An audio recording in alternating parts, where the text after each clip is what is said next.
Thursday, the 7th of June 2018, Alex SharpRobin Soderling, one of only two men to beat Rafael Nadal at Roland-Garros, is in awe of the Spaniard's enduring brilliance. Going for a fifth successive Roland-Garros title in 2009, the reign of Rafa was obliterated by a world number 25 outsider. Remember that name, Robin Soderling. The Swede inflicted a 6-2, 6-7, 2-6, 4-7, 6-2 fourth-round defeat on the King of Clay, his first ever loss on the red dirt of Roland-Garros. Since then has been a tricky tale for Soderling.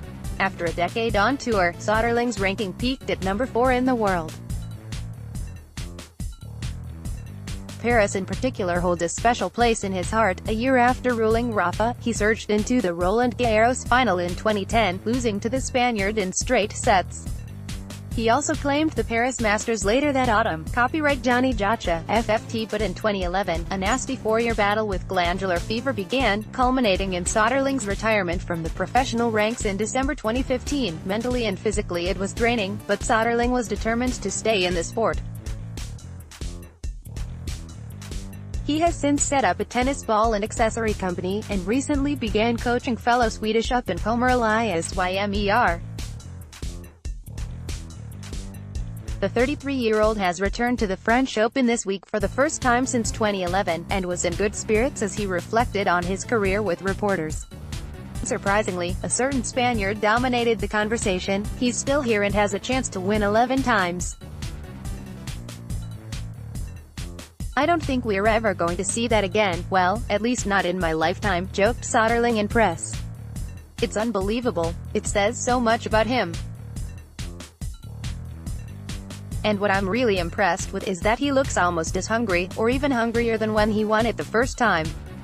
You know, he didn't lose any motivation at all. It's amazing to see. Soderling kept a keen eye over Nadal's semi-final with Diego Schwartzman and believes the Rafa backhand wing is the critical area of improvement from the world number 1. I would say he's probably as good now as before, and it's just amazing. He's 32, but if he can stay injury-free, there is nothing that says that he can't win this 2, 3, 4 times more. It's unbelievable. Looking back to 2009, Soderling offered his blueprint for nullifying Nadal on these hallowed clay courts. The only chance for any player now is to be a really aggressive, declared Soderling, who joins Novak Djokovic as the two people to blemish the Spaniard's 84-2 Roland-Garros record. To beat him in 5 sets on clay is even more difficult. It's an extremely difficult task to do.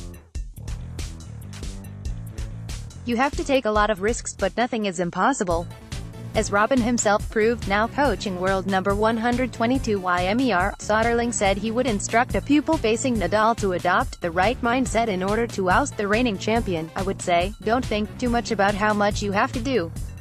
Because if you think about it, oh, I have to win 3 sets against Rafa, it's really tough. Sometimes you can see a little bit when Rafa gets a little bit hesitant. So, he would need to really play 1 point at a time and really take some risks, and not care if he makes more unforced errors than usual. It's important that he shows himself, and that he shows Rafa and everyone, that he's on the court to win. Sometimes I see many players, top players, they go on the court against Rafa on clay, they hope that they will win, but they don't really believe it. I think it's really important that you show everyone that you are on the court to win. Having kept himself busy and boosting his fitness, Soderling is now relishing life away from the professional side of the game, but admits it wasn't an easy transition. Now I've kind of come to terms with it.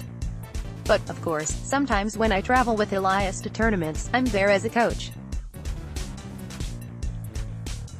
I'm in the locker room, and I still see the players I used to compete against.